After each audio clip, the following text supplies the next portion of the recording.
오늘 우리에게 주신 하나님 말씀 보도록 합시다. 오늘 우리에게 주신 하나님 말씀은 사도행전 24장 24절부터 27절 말씀까지입니다. 사도행전 24장입니다. 사도행전 24장 24절부터 27절 말씀까지입니다.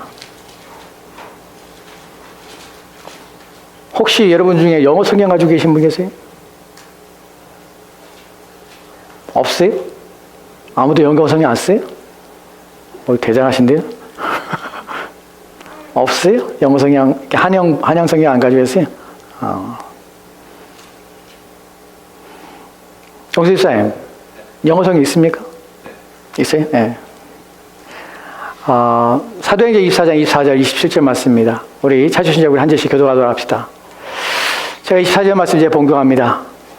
수일 후에 벨릭스가 그의 아내 유대 여자 드루실라와 함께 와서 바울을 불러 그리스도 예수 믿는 도를 듣거늘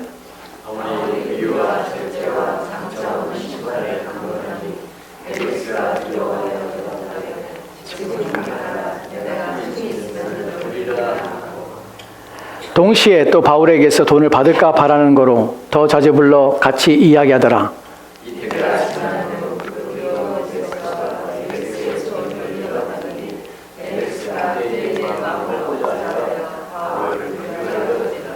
아멘. 아멘. 여호와여 주는 온 땅에 지존하시고 모든 신들보다 위에 계시니이다. 그가 그의 성도의 영혼을 보존하사 악인의 손에서 건지시니라. 의인을 위하여 빛을 뿌리고 마음이 정직한 자를 위하여 기쁨을 뿌리시는도다.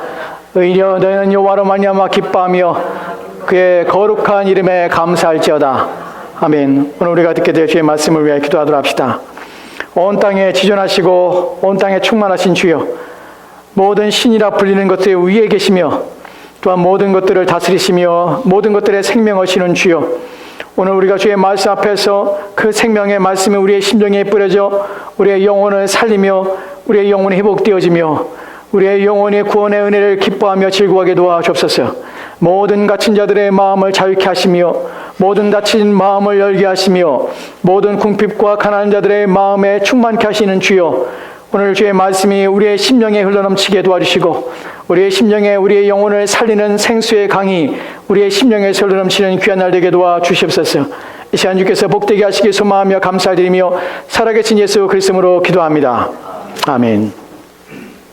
오늘 2020년 새해가 시작되었습니다. 첫 번째 예배를 드리며 오늘 말씀을 준비하면서 어떤 말씀 함께 나눌까 하나님 앞에 기도하며 이 말씀을 우리가 함께 듣고 살펴보려고 이 말씀을 준비하였습니다. 고대의 그리스에서 그리스 사람들은 다양한 신들을 만들어냈고 또한 그 신들에 대하여 또한 이야기를 하고 노래하고 또한 시를 짓기도 했습니다. 고대의 그리스의 올림푸스의 산에 신전이 세워졌는데 거기에는 그들이 만들어낸 신들의 신상들이 있습니다. 그 신상들 중에 사람들이 볼 때마다 웃음을 자아나게 하는 한 신상이 있었는데 그 신상은 크로노스라는 신의 신상이었습니다. 여러분, 크로노스라는 고대 그리스의 크로노스 신은 어떤 신이냐면 시간을 담당하는, 시간을 움직이며 시간을 관리하는 신이었습니다.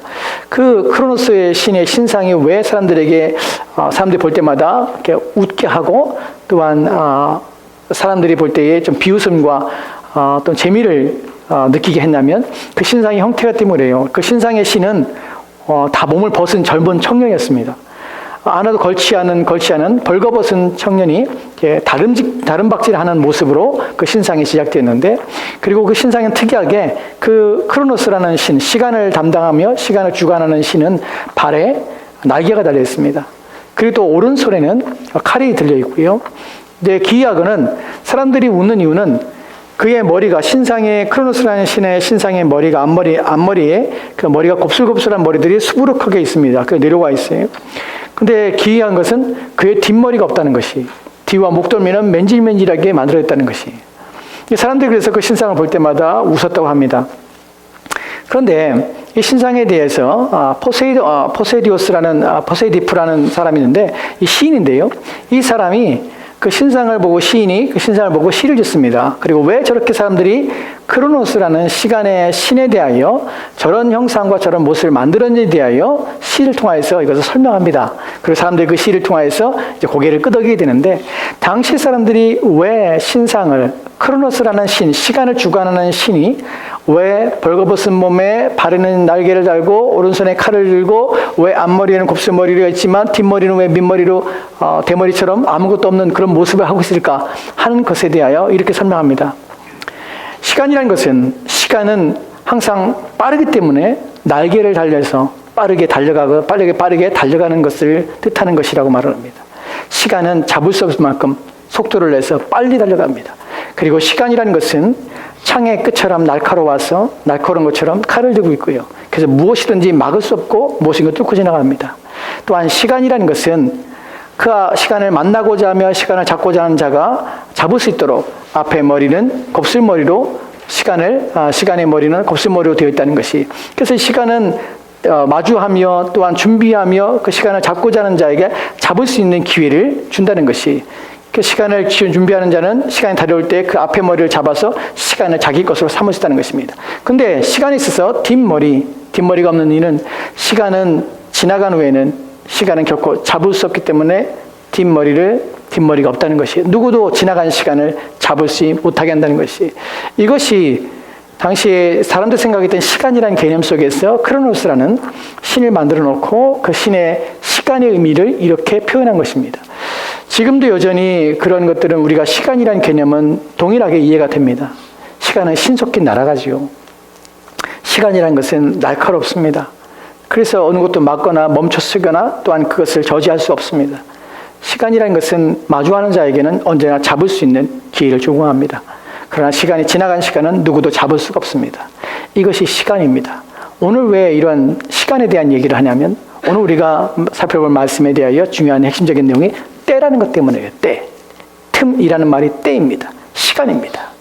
오늘 말씀을 살펴볼 때 이 말씀이 왜 시간과 관련되는지, 무엇이 이 말씀에 주어진 하나님께서 우리 가운데 무엇을 알리시고 나타내는 것을 살펴보도록 합시다. 오늘 사도행전 24장 24절 말씀입니다. 사도행전 24장 24절 말씀 다시 한번 천천히 읽어볼까요? 여기에는 세 사람의 등장인물이 등장하는데 누군지 한번 살펴보면서 본문을 읽도록 합시다. 같이 읽겠습니다. 시작. 수일 후에 벨릭스가 그의 아내 유대 여자 드루실라와 함께 와서 바울을 불러 그리스도 예수 믿는 도를 듣거늘. 아멘. 본문에 보면은 내용이 있지요. 내용은 무엇입니까? 예수를 믿는 도에 대한 것들에 대한 중심이 되어 있습니다. 이 등장인물은 누굽니까? 첫 번째 누구죠? 벨릭스라는 사람이 나오고요. 두 번째 누굽니까? 드루실라라는 여자가 나옵니다. 그리고 세 번째는 바울이라는 사람이 등장합니다. 이 벨릭스와 드루실라는 부부 사이입니다. 이 부부가 바울이라는 사람을 불렀습니다. 바울은 당시에 어디 있었냐면 감옥에 갇혀 있었어요. 감옥에 갇혀있는 바울을 이 부부가 불렀습니다. 감옥에서 끌어내어서 착고를 차고 있는 바울 앞에 섰습니다. 그리고 바울에게 요청하고 있는 것이 무엇을 요청하냐면, 바울이 믿고 있는 예수 믿는 도가 무엇인지, 네가 믿는 것이 무엇인지를 알고 싶어하는 것이에요. 그래서 이 본문에서 보면은 이 세 사람이 앉아서 지금 그 얘기하고 있는 것이에요. 여기 중요한 것은 이 사람들이 궁금해한다는 것이에요. 도대체 이 사람이 믿는 것이 무엇인지 궁금하다는 것이에요. 이 사람이 전하는 것이 무엇인지를 알고 싶은 것이에요. 여러분, 호기심이라는 것은 때로는 나쁜 호기심도 있지만 좋은 호기심도 있습니다. 때로는 우리를 유익하게 못하는 호기심도 있지만 때로는 우리를 유익하게 하는 호기심도 있습니다. 이 벨릭스와 드루실라는 좋은 호기심을 가지고 있는 것이, 사실은 이것은 그들의 인생에서 가장 중요한 시간이었습니다. 그들의 삶에서 여지껏 살아온 그 모든 삶에서 가장 중요한 시점일 수 있습니다. 왜냐하면 예수를 믿는 도에 대하여 그들이 들을 수 있는 기회가 생겼기 때문에 그래요. 여기에 더 중요한 것은 무엇이냐면, 그들이 듣고자 하는 예수를 믿는 도를 전하는 자가 누구냐는 것이, 그 사람은 바울이었습니다. 여러분, 우리 알다시피 바울이라는 사람은 신약 성경의 가장 많은 부분을 쓴 사람이에요. 즉 성경 말씀에 대하여 가장 많이 알고 있으며 성경의 신앙의 정수를 담고 있으며 그것을 설명해 줄 수 있는 사람이에요. 비교하자면 제가 설교하는 거 100년 동안 제가 설교하는 것과 그분이 한 번 설교하는 것보다 비교할 때 그분이 한 번 설교를 듣는 것이 저는 훨씬 낫다고 생각합니다.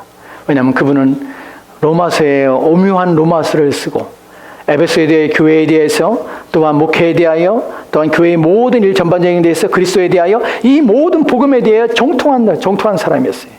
근데 그 사람에게 이 예수 믿는 도에 대해 들을 수 있는 기회라는 것은 그들의 일생 일대에서 가장 중요한 시간이었고 가장 귀한 시간이었습니다. 근데 이런 시간에 그들이 어떻게 반응하는지가 25절과 26절 말씀에 기록되어 있습니다. 볼까요? 자, 같이 천천히 읽읍시다. 여기서 벨릭스의 반응과 또한 바울이 전한 것이 무엇인지 두 가지 관점을 주목하여 살펴보며 본문을 읽도록 합시다. 같이 읽겠습니다. 시작. 바울이 의와 절제와 장차 오는 심판을 강론하니 벨릭스가 두려워하여 대답하되 지금은 가라. 내가 틈이 있으면 너를 부리라 하고 동시에 또 바울에게서 돈을 받을까 바라는 거로 더 자주 불러 같이 이야기하더라. 아멘. 본문에 보면 바울이 그들에게 예수 믿는 도에 대해서 가르치고 있는데 바울이 말하는 것이 세 가지 내용이었습니다. 중심 주제가 뭐였죠? 첫 번째는 의에 대하여, 두 번째는 절제에 대하여, 세 번째는요 장차 오는 심판에 대하여입니다. 의, 절제, 심판에 대하여 이 이야기를 했습니다. 바울이.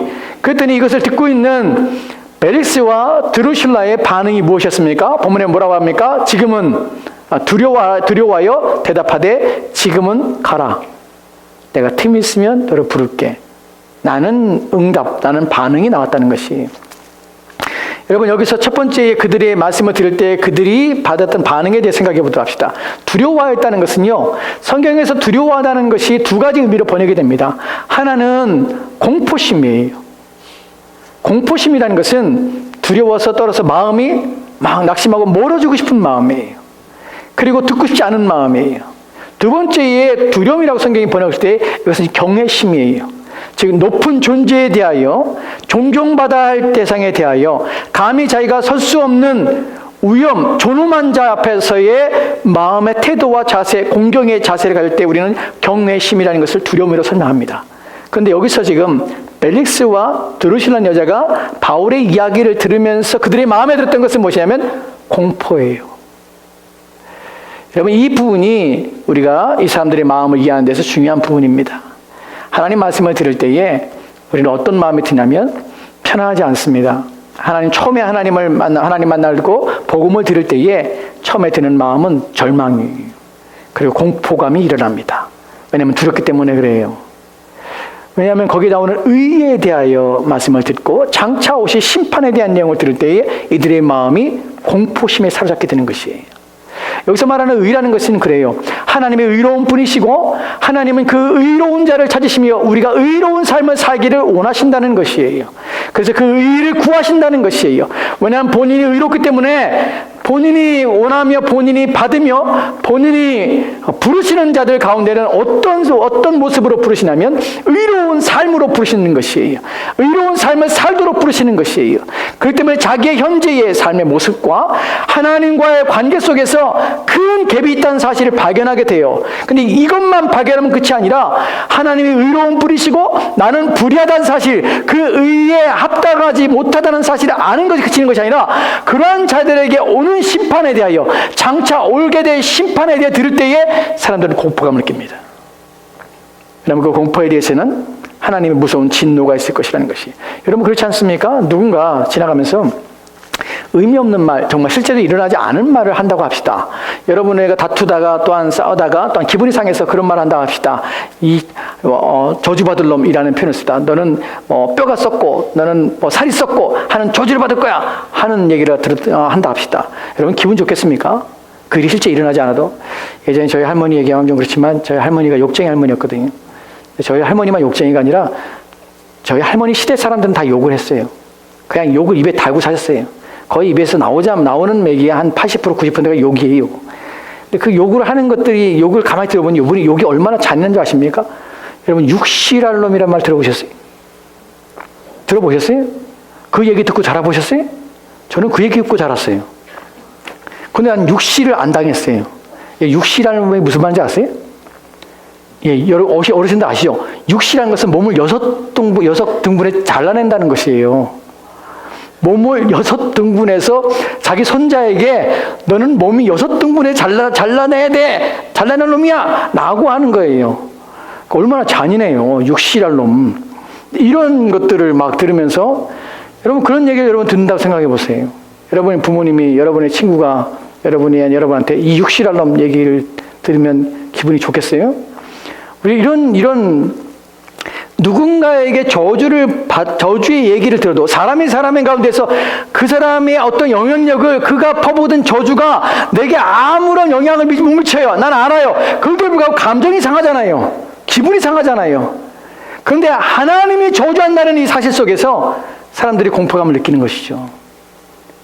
하나님이란 존재가 하나님 앞에 의롭지 못한 자를 향해서 하나님의 심판이 있을 것이라는 사실 때문에 사람들은 두려움을 느낍니다. 이 이야기, 이 마음이 일어나는 것이에요. 이 이야기는, 이 마음이 일어나는 것은요, 지극히 당연한 것이에요. 처음 하나님의 말씀을 들을 때에 하나님의 심판과 하나님의 진노, 하나님 누구신지에 대할 때에 사람들은 이 상태에 머물러야 합니다. 이것이 드는 것이 당연합니다. 거부감을 일으키는 게 당연해요. 하지만 이것으로 그치는 것이 아니죠. 공포감은 무엇을 만들어내냐면 멀리하고자 하는 것을 만들어내요. 그래서 지금 벨릭스와 드루실라가 어떻게 반응합니까? 지금은 가라. 지금은 가라. 내가 틈이 있으면 다시 부를게. 라고 그 얘기를 거부하게 되는 것이에요. 여러분, 그러나 여기서 우리가 알아야 될 것은 벨릭스와 드루실라에게서는 이때가 그들의 인생에서 가장 중요한 타이밍이라는 사실이에요. 그들이 호기심을 첫 번째는 그들은 호기심을 가지고 있었어요. 네가 전하는 것이 무엇이냐? 네가 가리키는 도가 무엇이냐? 예수 믿는 도가 무엇이냐? 나는 호기심이 일어났다는 것이에요.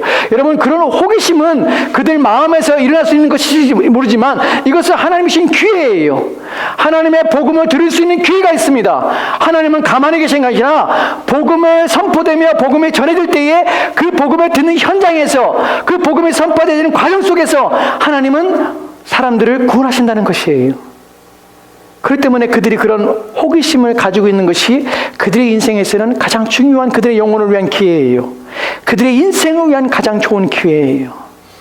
그들이 두 번째로 그들에게 기회는 무엇이냐면 공포심을 가졌다는 것이에요. 그 말씀을 듣고 아무런 반응하지 않고 난 안 믿어, 난 상관없어 라고 치부하여서 전혀 개의치 않았다면 이것 또한 그들에게 불행한 것이었어요. 근데 그들의 마음은 공포심도 느꼈습니다. 이 얘기를 듣다 보니까 무엇인가 여기에 들으면 신이란 존재가 자기의 의지하지 않으며 여전히 끊임없이 자기의 인생을 지멋대로 살며 지금 내가 사는 방식으로 산다면 나는 소망 없는 삶을 살게 되는구나, 내 인생은 망하게 될 것이구나, 이런 공포감을 갖게 됐다면 그건 은혜입니다. 그 하나님이 주신 한 발짝 더 다가오게 하는 기회예요. 근데 이들이 그 기회를 어떻게 망치냐면 지금은 가라. 라는 말로 망치고 있다는 것이에요. 우리에게 있어서 이런 기회들에 대하여 이런 기회들을 종종 놓치는 일들이 발생한다는 것이에요. 지금은 가라는 생각 속에 그들은 이 말씀을 듣고 싶지 않았는데, 세 번째로 이들이 인생에서 이것이 왜 기회였냐면 이 사람들은 이 말을 반드시 들어야 될 사람들이었어요. 의와 절제와 장차 오는 심판에 대하여 이들이 왜 충격을 받게 되냐면 이들의 삶이 드러났기 때문에 그래요. 이들이 누구인지 이들의 삶에 발가벗겨져 드러났기 때문에 그래요. 벨릭스라는 사람은 총독이었어요. 당시에 로마의 명을 받고 지금 유대 땅에 와서 유대의 총독으로서 관리하는 자예요. 이 사람의 역사적인 기록에 의하면 이 사람은 대단히 부정한 사람이고 부패한 관리였어요. 오늘 본문에서도 이 사람은 한편으로는 마음이 두려워서 그 돌을 듣는 것을 원하지 않지만 틈이 있으면 부를게 라고 보냈지만 그러나 자주 불렀습니다. 왜냐하면 돈을 받기 위해서예요. 그리고 심지어는 돈을 줄까 해서 2년 동안 죄 없는 바울을 계속 가둬둡니다. 이 사람은 끊임없이 이런 부정과 부패한 관리로서 악령 높게 사람들을 착취하며 뜯어내며 탈취하는 일에 온 삶을 기울였던 사람이 바로 벨릭스라는 사람이에요. 그가 절제에 대해 들었을 때, 의에 들었을 때, 그러한 삶, 지금 그대로의 삶들이 너희의 삶을 그대로 살아간다면 너는 하나님의 진노 앞에 서며 하나님 앞으로 멸망을 당할 것이라는 그 말에 이 사람은 자기의 삶을 돌아봤어야 돼요. 내 삶이 살아온 삶의 과정을 돌아봤어야 돼요. 내가 지금 현재에 위치한 것들을 돌아봤어야 돼요. 내가 이대로 사는 것이 온전치 않다는 것을 돌아봤어야 돼요. 근데 그것을 거부하는 것이에요. 근데 여러분, 유의상종이란 말이 있죠. 부부 가운데 한 사람이라도 제대로 정신이 박혀있고 한 한 사람이 바르게 썼더라면 이 부부에게는 더욱 소망이 있었을 것이에요. 이 드루실라는 여자는 이 남편과 짝짝꿍하는 여자예요. 이 여자는 유대 여자예요. 우리가 이미 살펴봤듯이 24절 말씀에 유대인이에요. 여러분, 유대인 여자가 이방 남자와 결혼한다는 것은 이것은 가당치도 않는 일이에요. 자기의 종교를 부인하는 것이고 하나님을 떠나는 행위예요. 이것이 당시의 유대 여자가 이방인과 결혼하는 결혼의 모습이에요. 근데 이 여자가 어떤 줄 알아요? 처녀가 처녀 때 이 여자는 결혼하기 위해서 남자와 약혼을 했어요. 유대인과 약혼을 해서 약혼을 기다리고 결혼을 할 자를 기다리고 있는데 이 여자가 마음이 변신했어요. 변심해서 약혼을 파기합니다. 왜냐하면 이방 나라의 왕이 더 멋있게 보였거든요. 자기에게 청혼하는 이방 나라의 왕에 이끌려서 그의 지위, 그가 가지고 있는 재물, 그가 가진 사회적 능력, 이것들에 이끌려서 자기와 약혼한 이 남자에게 파기를 하고 약혼을 파기하고 이 이방 왕의 부인이 됩니다. 여러분, 그것으로 이 여자가 그친 것이 아니에요. 이 여자는 이방 왕과 함께 자기의 신앙과 자기의 믿음, 유대인으로서의 가치 이런 걸 다 던져버리고 탐욕과 욕망에 눈물어서 자기의 사회적 지위를 높이기 위해서 이방 나라 왕과 결혼해서 행복하게 살아야 되는데 이 여자는 그것도 아니었어요. 얼마 지나지 않았어. 이 여자는 다른 남자를 보게 된 것이에요. 그 사람이 바로 벨릭스예요. 로마 총독으로 온 벨릭스 앞에 이 여자는 그 남자를 또 선택하게 됩니다. 그리고 자기의 남편이 이방 나라의 왕인 그 사람을 버리고 벨릭스와 결혼하게 됩니다. 그 때문에 이 두 부부는 탐욕과 욕망과 부정과 불의를 앞장서 저지르기 위해서 아주 일치된 마음을 가지고 있는 것이. 이런 부부가 서로 일치된 마음들과 하나됨을 갖는 것이 당연합니다. 그래야 가정이 편안하죠. 그래야 좋은 것입니다. 하지만 악한 일에, 불의한 일에, 죄를 짓는 일에, 더러운 일에, 하나님이 기뻐하지 않는 일에 마음 맞춘다는 것은 이것만큼 불행한 가정이 없어요. 여러분, 도적이 건강한 만큼 불행한 건 없어요. 사기꾼이 머리가 팽팽팽 돌아가는 만큼 불행한 것은 없어요. 여러분, 이들은 불행한 가정이 불행한 가정. 둘이 똑같은 일들을 하고 있는 것이에요. 근데 이 불행한, 이 부패한 관리와 그 부패한 관리를 기뻐하며 함께 부패, 부정을 저지르고 있는 이 두 부부가 이에 하나님 말씀을 들으며 의와 절제와 또한 장차 올 심판에 대한 얘기를 들을 때 이들의 마음이 닫혀지고 이들은 그 자신의 삶들에 대해 떠나기를 원치 않았다는 것이에요. 이것이 비극이에요. 이들의 비극입니다. 여러분, 오늘 본문이 말하고 있는 것에서 중요한 것이 이 사람들의 마음가짐에 대해서 하나 더 생각해 보면 그 얘기를 듣고 이들은 공포심을 느꼈을 때 이들은 지금은 가라라고 말하면서 내가 틈이 나면 너를 부르리라 라는 표현에서 우리가 중요하게 여러분이 기억할 것이 뭐냐면 사람들은 자기 자신의 벌거벗겨진 모습들, 자기의 죄가 드러나고 자기 악한 것들이 드러나고 그것이 부딪힘을 당하여서 마음이 상할 때에 사람들은 그것을 떠나거나 그것을 멀리하거나 그것을 무시하거나 멸시하거나 듣지 아니하라는 자세로 나간다면 불행하다는 것이에요. 그것을 맞닥뜨리며 그것을 받아들이는 것이 자기의 현실과 자기의 상황을 받아들이는 것이. 근데 무슨 생각이 드냐면 그때의 그것을 거부하는 이유가 무엇이냐면 왜 그런 공포심과 내가 마땅히 그렇게 갈 거야. 내 인생은 끝이 보여. 나는 하나님 없다면 지금 내 인생을 이대로 산다면 나는 정말 불의하게 악하게 살다가 인생을 마치는 것이야. 라는 생각이 드는데도 불구하고 지금 당장 그 말씀을 지금 당장 내 인생을 발가벗겨 나로 하여금 수치와 또한 나로 하여금 악한 것을 드러나게 하는 그 과정 속에서 내가 견디지 않고 그것을 받아들이지 않는 이유는 무엇이냐면 또 다른 때가 있으리라는 착각 때문에 그래요. 다른 기회가 있으리라는 착각. 지금은 가라. 나중에 틈이 나면 내가 다시 부리라는 착각이에요. 여러분, 여기서 인간의 어리석음이 무엇이냐면 인간이 하나님을 만나거나 하나님 말씀을 듣거나 내 영혼의 구원을 얻거나 또한 내가 모든 죄악과 모든 악에서 떠나서 이제 내 영혼이 평안 가운데 거하거나 내가 정결히 되거나 깨끗하게 되거나 내가 모든 죄가 용서받거나 사함받아서 이제 자유케 되거나 이 모든 구원의 과정들이 내가 정할 수 있다는 착각이에요. 이때는 내가 정하고 내가 결정할 수 있다는 착각이에요. 벨릭스와 드루실라가 여전히 구원받지 못한 이유는 무엇이냐면 그들은 또 다른 때가 자신에 의해서 선택될 수 있다는 착각 때문에 그래요. 여러분, 인생에서 기회는, 특별히 하나님이 주신 은혜의 기회는 자신들이 선택할 수 있는 것이 있고 아니에요. 여러분이 오늘 24시간 시간 속에서 여러분이 가고자 하는 것, 여러분이 하고자 하는 것, 여러분이 선택할 수 있습니다. 여러분이 먹고자 하는 것 선택할 수 있어요. 여러분이 입고자 하는 것 선택할 수 있어요. 하지만 여러분의 영혼과 여러분의 영원한 삶을, 생명을, 또 여러분이 얻는 그 모든 여러분의 영혼을 구원할 수 있는 그것은 결국 여러분이 선택할 수 있는 선택의 권한 너무 있다는 사실을 기억하시기 바랍니다. 하나님만이 하시는 것이에요. 하나님만이 여러분을 살리시며 여러분을 죽게 하셨다는 사실입니다. 여러분이 영원하신 하나님의 진노에 대해서 벗어날 수 있는 것은 여러분이 정한 때가 아니에요. 하나님이 정하신 때입니다. 그 때를 자신이 정하셨다고 착각해서 그 때를 놓치며 그 때를 허비하는 것은 결코 잡지 못하는, 그래서 후회해도 어쩔 수 없는 상태에 처하게 되는 것이에요. 아까 말씀드렸듯이 시간은 뒤에 잡을 만한 것이 없습니다. 아무것도 잡지 못합니다. 하나님이 주신 은혜의 때는 그 기회가 지나가면 여러분 그 기회는 다시 우리 가운데 주어지지 않습니다. 2020년을 시작하면서 우리에게 주신 성경에서는 에베소 5장에 말하는 것처럼 모든 삶을, 모든 기회를 최상의 것으로 우리의 영혼과 우리의 신앙과 우리의 믿음의 유익을 삼기 위해서 모든 기회를 삼으라고 성경이 말하고 있음을 기억하십시다. 여러분, 두 가지의 의미가 이 본문에 담겨져 있는데 여러분에게 적용점을 줍니다.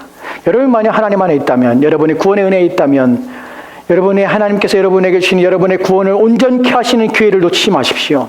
하나님 말씀을 들을 수 있는 기회를 놓치지 마십시오. 여러분의 신앙을 세울 수 있는 기회를 놓치지 마십시오. 여러분의 영혼을 만족하게 하며 여러분의 영혼을 회복하며 또 힘을 얻는 그 기회를 놓치지 마십시오. 하나님 말씀을 읽을 수 있는 기회를 놓치지 마십시오. 여러분이 무릎 꿇어 하나님으로부터 오는 은혜를 공급받을 수 있는 기도의 기회를 놓치지 마십시오. 여러분, 놓치지 말아야 합니다. 그것을 여러분의 것으로 삼아야 합니다. 여러분 만약 하나님 아직 만나지 못했다면, 아직 내 안에서는 하나님이 멀게 느껴지고 확신이 없고 정말 그분이 나를 왜, 예수 그리스도께 나를 왜 죽으셨는가 하는 고민과 성경이 우리 가운데 가르쳐주고 우리 가운데 전해지는 것들이 아직 희미하게 보일 때는 여러분에게는 이 기회를 놓치지 마십시오. 하나님이 여러분을 부르시는 기회를 놓치지 마십시오. 들리지 않아도, 이해가 되지 않아도 하나님이 여러분에게 주시는 이 기회들을 잡기 위해서 애를 쓰십시오. 여러분의 예배 시간에 여러분이 하나님 말씀을 들어도 마음에 아무런 느낌이 없다면 느낌이 올 때까지, 하나님이 은혜 주실 때까지 그 기회를 찾기 위하여 애를 쓰십시오. 그러셔야 합니다. 잠언에 보면 잠언 8장에 이런 말씀이 있습니다. 잠언 8장 34절 35절 말씀입니다. 우리 같이 천천히 읽을까요? 같이 읽겠습니다. 시작. 누구든지 내게 들으며 날마다 내 문 곁에서 기다리며 문설주 옆에서 기다리는 자는 복이 있나니 대저 나를 얻는 자는 생명 얻고 여호와께 은총을 얻을 것입니다. 아멘. 본문에 보면요, 누구든지 내게 들으며 날마다 내 문 곁에서 기다리고 문설주 옆에서 기다리고, 그런 자는 무엇이다고요? 복이 있는 자라고 합니다. 왜 복이 있을까요? 왜냐하면 대저 나를 얻는 자는 생명이 없기 때문에 그래요. 그리고 여호와께 은총을 얻게 되기 때문에 그래요. 본문에서 뭐라 합니까? 내게 들으며, 날마다 들으며, 날마다 귀를 기울이며 귀를 찾는 것이에요. 하나님, 나를 구원해 주십시오. 예수님께서는 이 땅에 오셔서 십자가에 달려 죽으셨다는데 그분의 죽으심이 나의 죄를 위한 죽음이 나는데 믿어지게 하십시오. 하나님 말씀이 선포될 때에, 하나님 말씀이 전해질 때에 귀담아 듣게 하십시오. 그리고 내 마음을 움직이게 하십시오. 그것을 깨닫게 하십시오. 그 성경의 중승이라 부르는 것이 내게 일어나게 하십시오. 그래서 내가 구원의 은혜를 경험하게 하십시오. 하나님의 계신 것을 확신하게 하십시오. 나는 하나님 말씀을 듣는 것이에요. 문설주 옆에서 기다리는 것이에요. 문 앞에서 기다리는 것이에요. 이 기다릴 때 하나님께서 이 기다린 자에게 생명을 주십니다. 기다리십시오. 하나님께서 부를 수 있는 기회를, 이 부르심의 기회를 기다리십시오. 못 깨닫더라도 기다리십시오. 끊임없이 기다리십시오. 하나님께서 기다린 자에게 반드시 만나 주실 것입니다. 올 한해 저와 여러분이 이렇게 하나님 앞에 서서 더 우리의 은혜의 풍성함과 하나님의 사랑과 긍휼의 풍성함을 맛보는 하나 되었으면 좋겠습니다. 한 구절 더 보겠습니다. 열왕기상 18장에 보면 이런 구절이 있습니다. 같이 읽을까요? 시작. 엘리야가 모든 백성에게 가까이 나아가 이르되 너희가 어느 때까지 둘 사이에서 머뭇머뭇 하겠느냐?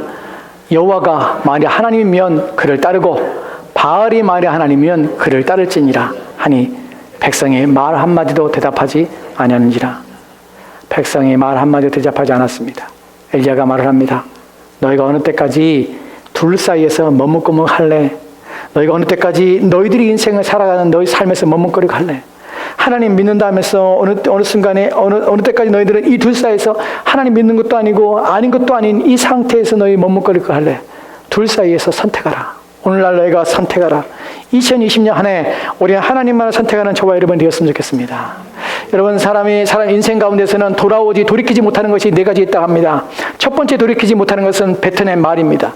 두 번째 돌이키지 못하는 것은 쏘아낸 활입니다. 세 번째 돌이키지 못하는 것은 지나간 세월입니다. 네 번째 돌이키지 못하는 것은 우리가 게으름을 말미암아서 우리가 놓쳐버린 기회입니다.